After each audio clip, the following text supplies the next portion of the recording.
প্রথম বর্ষের শিক্ষার্থীদের রাকসুর ভোটার করার দাবিতে অবস্থান নিয়েছে ছাত্রদল। এ বিষয়ে আরো জানাতে যুক্ত হচ্ছেন সহকর্মী কাজী শাহেদ।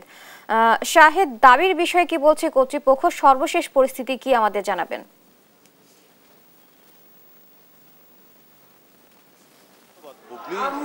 আমরা যদি রাকসু ভবনের সামনে আছি, আমরা একটু দেখাতে চাই যে এখানে ছাত্রদল রাকসুর যে কোষাধ্যক্ষ ভবন সেটি ঘেরাও করে আন্দোলন করছে।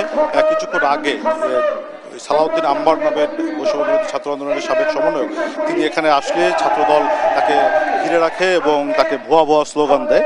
তিনি মূলত ছাত্রদল যে সকালে মনোনয়ন ফর্ম বিক্রি বন্ধ করে দিয়েছিল সেটি তিনি খোলার চেষ্টা করেছিলেন, তাতে এই অপ্রীতিকর ঘটনা এখানে ঘটে এবং এখন পর্যন্ত আমরা দেখছি যে ছাত্রদলের যে আন্দোলন সেটি চলছে। সেখানে ছাত্রদলের নেতৃবৃন্দ বক্তব্য রাখছেন। আমরা কিছুক্ষণ আগে দেখেছি যে ছাত্রদলের এই আন্দোলনের সঙ্গে শিক্ষকরা একত্রতা প্রকাশ করেছেন।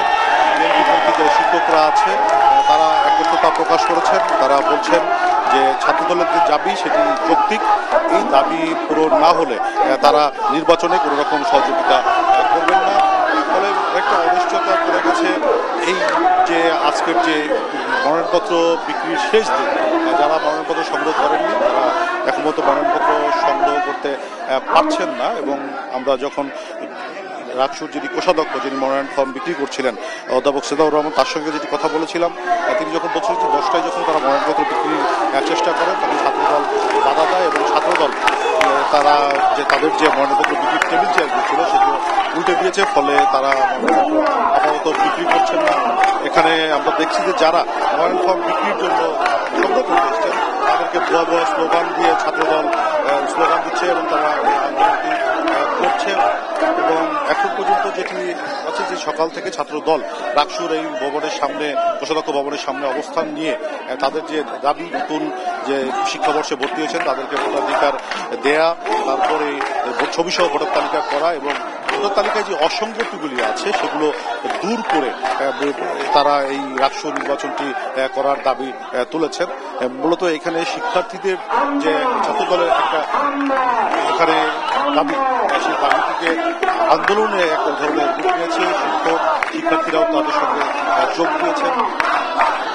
আমরা এখন দেখছি যে এখানে রাষ্ট্রের যে কার্যালয়, যে প্রধান ফটক, সেখানে ছাত্রদল যেহেতু তালা ঝুলিয়েছে সেটির সামনেই আম্বার, যে সালাউদ্দিন আম্বার যিনি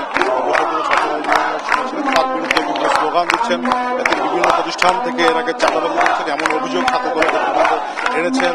এছাড়া ছাত্রদের বিরুদ্ধে তিনি অবস্থান নিয়েছেন এমন দাবি ছাত্রদল করছে এবং ছাত্রদলের এখন পর্যন্ত তাকে ভুয়া ভুয়া স্লোগান দিয়ে তারা এখানে তাকে এক ধরনের তার বিরুদ্ধে অবস্থান নিয়েছেন বলা যায়। এবং তারা মূলত এখন ছাত্রদলের যে দাবি বা আন্দোলন সেটি প্রশাসনের বিপরীতে থাকলেও তারা কিন্তু আম্বারের বিরুদ্ধে স্লোগান দিচ্ছেন এবং তারা চাচ্ছেন যে তিনি এখান থেকে চলে যান। কিন্তু যেহেতু তিনিও তার ফটকের সামনে অবস্থান নিয়েছেন এবং ছাত্রদলও তাকে ঘিরে রেখেছে, বলছে যে একটা যে উত্তেজনাকর পরিস্থিতি রাকসুর এই কোষাধ্যক্ষ ভবনকে ঘিরে।